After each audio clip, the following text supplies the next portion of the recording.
Hey guys, welcome back to this lecture. Important things to keep in mind with respect to AMP. In this lecture, we will conclude all the important things that we have seen and which we should be aware of when we are dealing with the Amazon managed Prometheus. So let us start with the very first. It's a serverless service and completely managed by AWS, so you cannot customize it much. That's true because it is completely managed by AWS, so you cannot set the configuration as per your wish.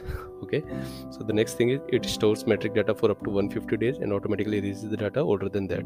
So yes, this is the default and the data retention that is provided by the AWS service. Okay, and you cannot change it. Maybe in the future they change it, then it's on them. Okay, now the next is it replicates the data into 3 availability zones in same region, and this way it provides a high availability. That is true. Now the next is it achieves the data deduplication in case of HA Prometheus cluster using below external labels, and the external labels we have already seen when we were implementing the Prometheus clusters, guys. So this is about it. Okay, now the next is it supports remote write from self-managed Prometheus server, or you can say your open source Prometheus server.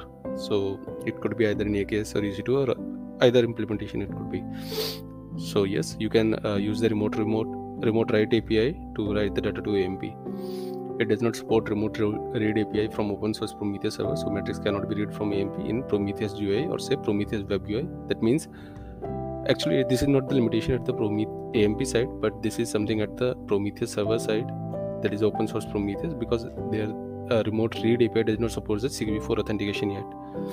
Okay, now the next thing is it supports authentication via SigV4 and AWS SDK. That is we already aware of. Now let's say what is SigV4? SigV4 is basically signature version 4, and it is a process to add authentication information to AWS requests sent by the HTTP. So when your Prometheus is trying to connect to AMP, then the HTTP request that it is sending, that basically bundled with the authentication information like secret key and password, right? So that is the credential part.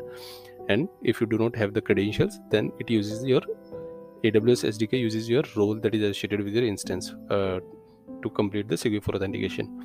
Okay, now the next is it can be integrated with OSS or managed Grafana to create the visualization. So yes, we have seen the limitation of not capable to integrate or read the data from AMP in the Prometheus Web UI, but what we can do, we can integrate Grafana with the AMP, and then we can read the data over there, because Grafana supports the SigV4 authentication for both remote read and remote write. I mean, to write the data, not remote write, because Grafana is just a visualization tool. It does not write the data, but it just reads the data, and in that read API, it supports the SigV4 authentication. So you can directly connect to the query endpoint in the AMP, and you can start reading the metrics data that is available in our AMP storage.